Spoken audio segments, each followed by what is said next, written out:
안녕하십니까 사랑하는 큰숲교회 가족 여러분, 9월 18일 큰숲 매일 말씀 시작하겠습니다. 오늘 에스겔 말씀, 에스겔 11장 말씀인데요. 계속해서 에스겔 말씀을 올해 이제 9월에 묵상하기 시작하면서 제 마음에 많은 찔림과 또한 많은 회개가 있었습니다. 오늘도 역시나 에스겔이 이제 이스라엘 멸망에 대해서 예언하는 부분인데, 오늘은 특별히 유대 지도자들에게 대한 질문입니다. 여기서 보면 25명의 유대 지도자들이 여호와의 전 동양한 문에 있었다라고 얘기하죠.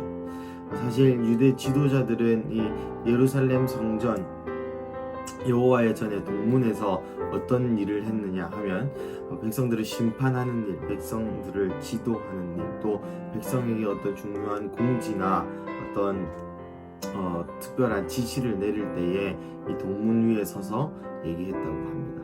또한 지금 이 동문은 어떤 문이냐 하면 여호와께서 다시 오실 때 이 동쪽 문을 통해서 들어온다라는 이야기가 있죠. 그래서 이 동문은 매우 상징적이고 또 성전에서 가장 중요한 곳이라고 어떻게 보면 그렇게 볼 수 있습니다. 이 유대 지도자들이 오늘 이 동문에 모여서 얘기하는 것은, 우리는 멸망하지 않을 거야. 이 이스라엘 성전은 마치 가마와 같아서 우리를 보호하는 역할을 해줄 거야 라고 서로 그렇게 얘기하곤 합니다. 이 에스겔이 예언하고 에스겔이 하나님의 말씀을 대언하는 이때에 물론 부정적인 예언을 할 때에 과연 지도자들의 태도가 어떠한 것인지를 보여주는 장면이죠. 그렇습니다. 이때의 종교 지도자들은 어쩌면 자기가 생각하는 그런 안일한 장소, 자기가 생각했던 안전한 공간에 그저 남아있을 수 있다고 생각했었는지 모르겠습니다. 하지만 여러분, 지금 시국을 보십시오. 코로나와 같이, 또한 예상치 못한 하나님의 어떤 나라의 시간 가운데에 우리가 생각했던 안전했다는 것, 우리가 생각했던 그런 모든 안전하다고 생각했던 공간들을 주님께서 흔드시죠.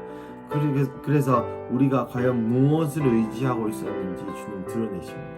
우리의 돈이었었는지, 우리의 가족이었었는지, 아니면 우리의 안정적인 직장이었었는지, 사업하시는 분들은 사업을 통해서 내가 벌어온 부였는지, 다양한 것들을 주님께서 시험하시는 그때에 우리가 오게 되는 것이죠. 이 시간도 마찬가지입니다. 에스겔이 이렇게 흔들림을 예언하고 멸망을 예언할 때에 과연 이스라엘 백성들이 붙잡아야 해야 됐던 것은 무엇이었을까? 그렇습니다. 바로 하나님의 이름이죠. 성전 그 자체가 아니라, 이스라엘 그 나라 그 자체가 아니라, 이스라엘을 만드셨고 이스라엘을 가능케 하시는 바로 하나님을 붙잡았어야 했던 것이죠. 그리고 나아가 이 종교적인 지도자들, 또 유대 때는 종교적인 지도자나 나라의 지도자나 같은 지도자인 것이죠. 이 사람들이 모여서 하는 이야기가, 우리는 심판받지 않을 거야.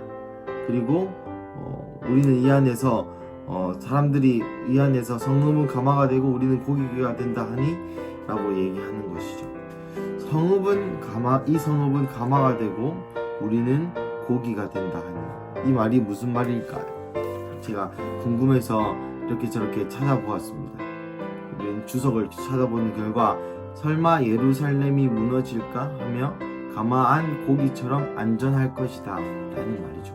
우리가 고기가 돼서 죽는다는 말이 아니라 가마 안에 고기를 저장하는 옛날에 그런 습관이 있었답니다. 그래서 이 예루살렘의 성은 가마처럼 우리를 안전하게 지켜줄 것이고, 가마 안에 고기처럼 우리가 안전해질 것이다, 이렇게 얘기한다는 것이죠. 가끔 그럴 때가 있습니다. 무너진다, 잘못된다, 여호와의 말씀이 우리를 치신다, 진노한다, 이런 얘기를 만약 지금 제가 듣게 되어도 반응이 어떨까라는 생각을 또한 해봤습니다. 아니, 그거는 부정적인 말이야. 그것은 하나님의 뜻이 아니야.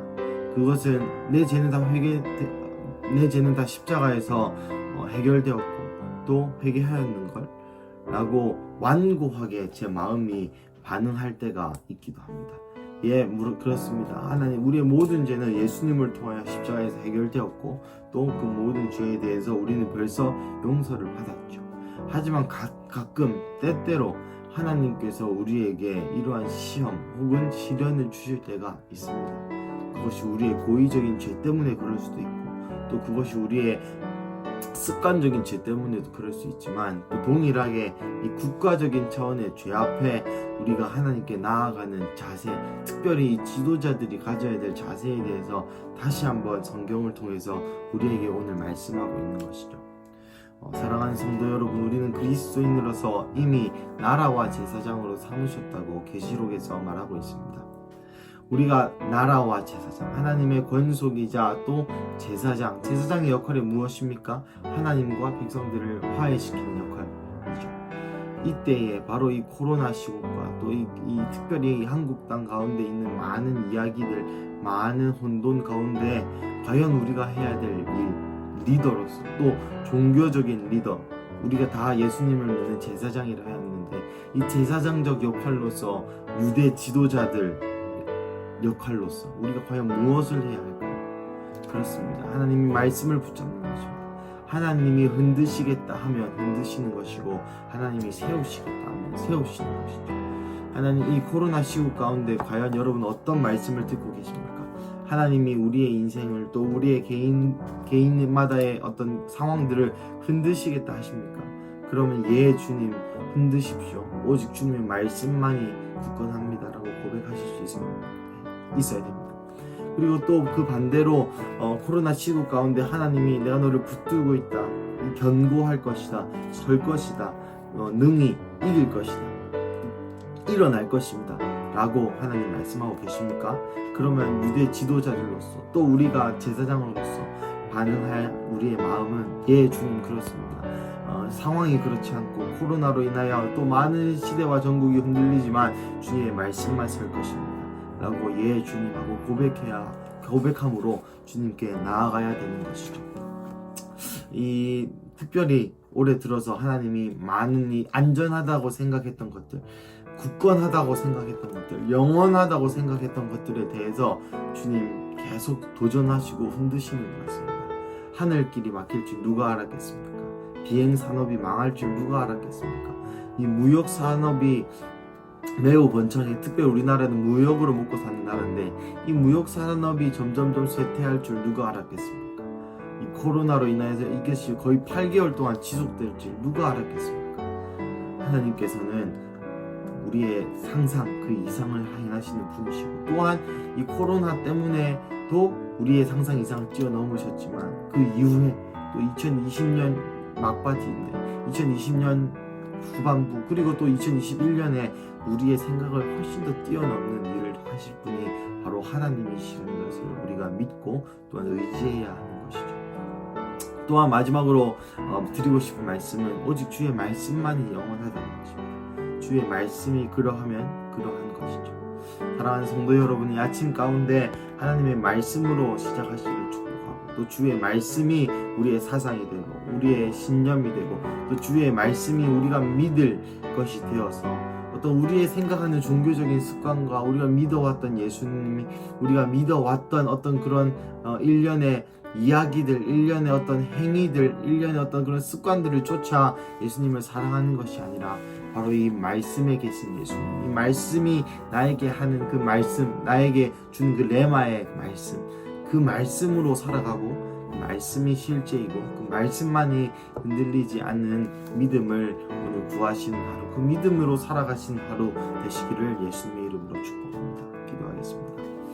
주님, 오늘 이 유대 지도자들의 태도를 말미암아 주님, 오늘 우리가 어떤 마음을 취해야 하는지 알려주셔서 감사합니다. 하나님, 오늘 하루 말씀이 흔들리지 않고 하나님이 말씀만이 영원하고 이 말씀만이 이 흔들리는 시대에 흔들리지 않는다는 것을 깨닫게 하여 주시고, 오늘 하루도 흔들리지 않는 이 말씀으로 살아가는 우리 교회 가족 여러분, 또 주님 앞에 사랑받는 나 개인으로서, 또 주님과 교제하는 각각의 주님의 권속들 가운데 있기를 축복합니다. 감사합니다. 이 모든 말씀 예수님의 이름으로 기도드렸습니다. 아멘.